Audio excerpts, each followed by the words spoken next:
Greetings, dear viewers. Unconventional gentleman here. And Casey's Sci-fi report for duty of humanity.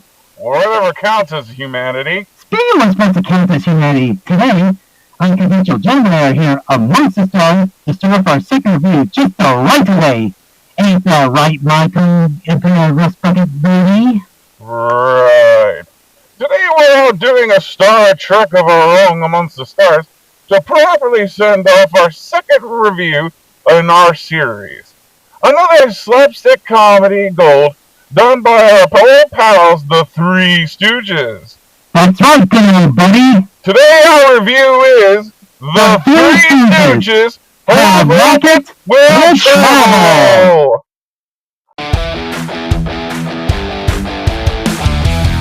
As you may have guessed, we're big-time fans of the Three Stooges and their antics here on Downtime. Correcto mundo, mi amigo! The Three Stooges were some of the best comedy acts from the 1930s all the way to the 1960s. They are right and some of the best shorts and films on the planet. And speaking of the planet, during the 50s and 60s, sci-fi and sci-fi B-movies were all the rage. From the small-time anthology shows to the big-time cinema films on the silver screen. And reason for that was the height of the Cold War and the space race to see who was going to land on the moon first at its peak, being discussed about openly here in the States and the motherland. Russia. The birthplace of vodka. Unconventional gentlemen, to unconventional gentlemen! Oh? Huh? Oh, sorry.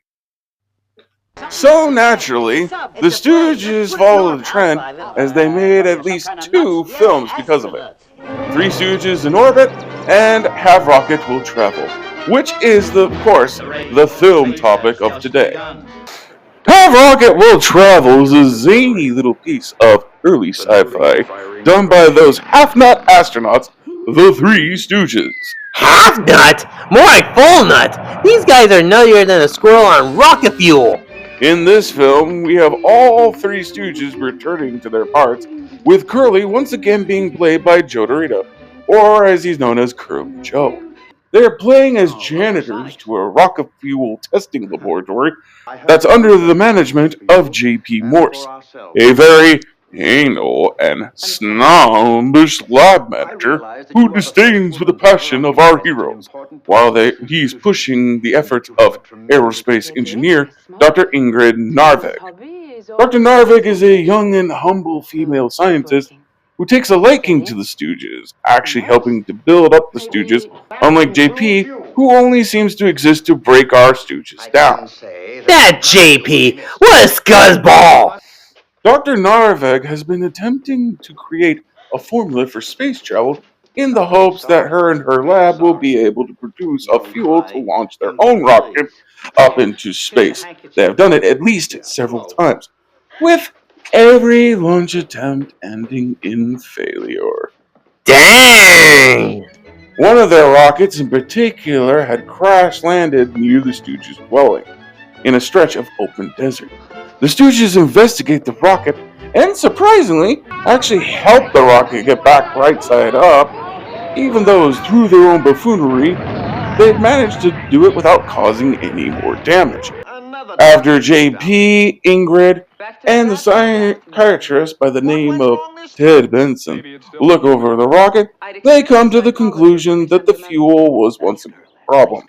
They end up heading back to the lab, leaving the Stooges to guard the rocket personally, in unison with their other duties in the lab. Boy, that JP, I sure have to give a...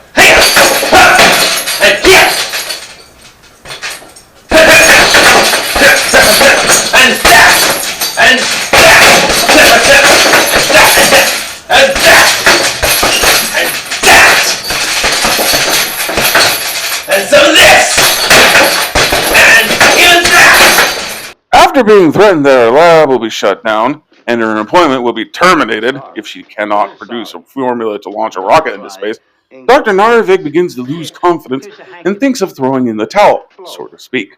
Taken aback by her hopelessness, the boys, being hobbyist scientists, if you can actually believe that, try to aid Ingrid in secret by working on the formula themselves after hours. As the Stooges work in secret, drama continues as it's revealed Dr. Narvik and Dr. Benson have been having a pseudo romance going on despite her many rejections. Some guys just can't take a hint. Their romance, if you can call it that, is mostly a story fillers. Annoying most of the time, but thankfully, it doesn't take up much of the meat of the actual plot. Thankfully, after touring around in the lab after hours, making a mess with popcorn of all things, the boys quickly learn that Dr. Narvik's formula was only missing one key ingredient: sugar! Yeah! After a mishap, Larry mixed up a beaker of instant coffee with a sample of fuel, mixed bit of sugar in the formula, which upon drinking had Larry jotting on fire like a dragon! Luckily, it came out of his mouth and not the other end. Like, you need to talk about fellas coming up and biting up and oh! Put that! After some more antics and mishaps like flooding the basement, the boys quickly pipe feed the rocket with their improved version of Ingrid's formula, using a pump and a fire hose. Unfortunately, all of their loud commotions alert JP, waking him from his slumber as he heads down to foil the Stooges. After a quick chase where JP gets all washed out, the boys head back to the rocket and test out the formula by launching the rocket. But they ended up launched out into orbit as they hurl into space. With no idea how to turn the rocket back to Earth, the boys make a desperate attempt to radio home for directions. Unfortunately, they are talked over by a lame drama of Ingrid and Benson, and their romance as the receiver of the radio is damaged. They can't get their attention! Man, Alex, this romance sure is a dud! Just like your actual love life, Ace. Hey! It isn't long till our trio finds themselves on the mysterious planet of Venus. And unlike the real Venus, they're not instantly vaporized after hopping out of their rocket after it makes a successful landing. Yup, but suddenly, just a few seconds out being in the open, they are attacked by a terrible fire-breathing tarantula! Terrible is being the operative word here. Looks as if they lopped a spider out into the dirt and inserted it into the movie haphazardly. That's early B movies for ya, pal! Anyway, after they escape the tarantula through the skin of their teeth, the boys find themselves in MLP for a spell as they rescue a trapped unicorn from a small crevice on a rock wall, as it got its head trapped into.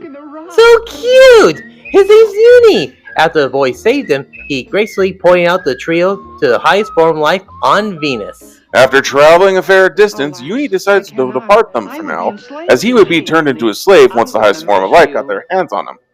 The trio of Stooges head farther out to find the highest form of life on Venus, which of course is a mechanical being who uses electrical-based energy to perform miracles. It was created through a race of similar humanoids, that is, until it destroyed their own maker. The vile fiend! It then takes boys to its lair to make robot copies of themselves for its own companionship. Thankfully, the boys are able to break free of their imprisonment and escape that tin can and its robo-stooges. They make it back to Uni and then back to the rocket as they launch back out into space, heading back to Earth. Once there, they arrive, their news of their travels will radio across the world as they are celebrated as heroes while simultaneously saving Ingrid's career.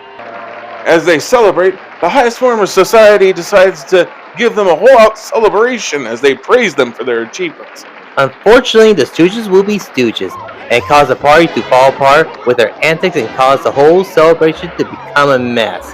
Ha! Those knuckleheads! After they escape the party themselves as their robo counterparts just invade the party moments later, the boys head out in their souped-up convertible rocket and head back out into space with Uni as they explore the farthest reaches of the galaxy, which, if I'm being honest, that's where they belong.